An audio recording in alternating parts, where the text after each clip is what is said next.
Intéressons-nous à la condition d'imputabilité de la faute.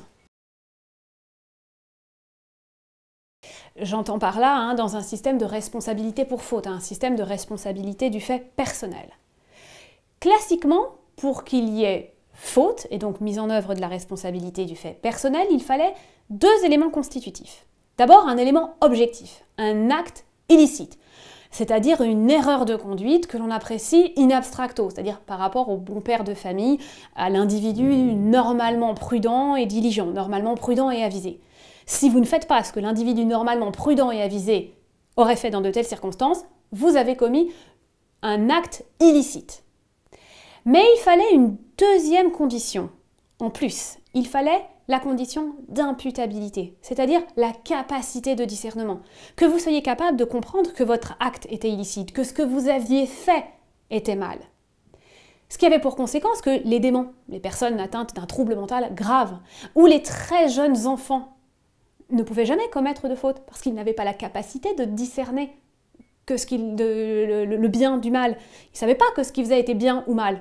Bon, du coup, la victime n'était pas indemnisée sur le fondement de la responsabilité du fait personnel, ce qui crée une discrimination, parce que très honnêtement, que je sois ébouillantée par un enfant ou que je sois ébouillantée par un adulte, mon préjudice, il est le même, sauf que dans un cas, l'enfant ne pouvant pas comprendre son geste, je n'étais pas indemnisée, alors que dans le cas de l'adulte, j'étais indemnisée. Bon. Et comme le droit de la responsabilité civile est orienté non pas vers le responsable, mais vers la victime et son indemnisation, ça aboutissait à une solution qui n'était pas satisfaisante. D'où une évolution, une suppression de cette condition d'imputabilité.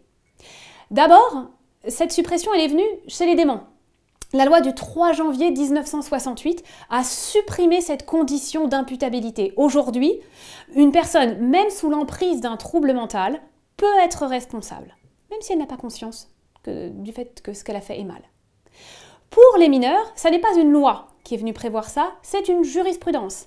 Plusieurs arrêts rendus en assemblée plénière le 9 mai 1984, les arrêts d'assemblée plénière du 9 mai 1984, où la Cour de cassation retient que le mineur privé de discernement peut quand même commettre une faute, non seulement envers autrui, mais également envers lui-même.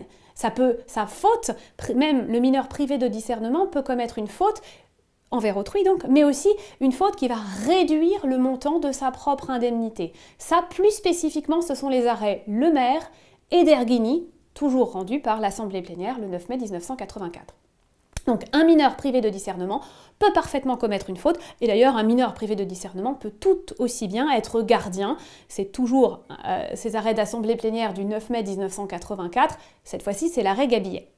Donc du coup, la seule condition aujourd'hui pour caractériser la faute, c'est l'illicéité. Vous avez commis une erreur de conduite. Reste quand même une question.